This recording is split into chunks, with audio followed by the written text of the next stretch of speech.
sent me this medical grade air purifier for home use to try out, and my opinions are my own. This is actual medical grade, and it captures those tiny unwanted particles and nasties that travel through your home.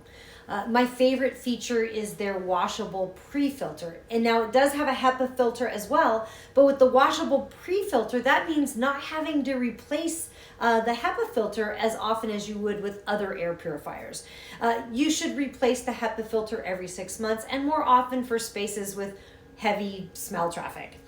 This is ideal for households with pets, smokers, or like our home where we do a lot of cooking. But whatever we're doing, this keeps our home odor-free and smelling good.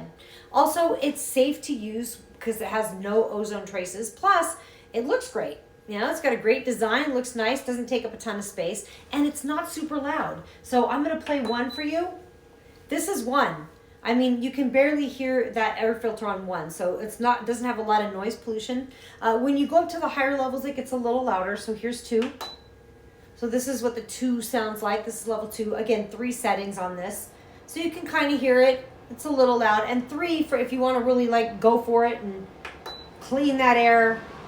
That's the highest setting that it's on. So now you can kind of get a feel for it. So thanks again, Veva, for sending this to me. I love it. It's a great air purifier.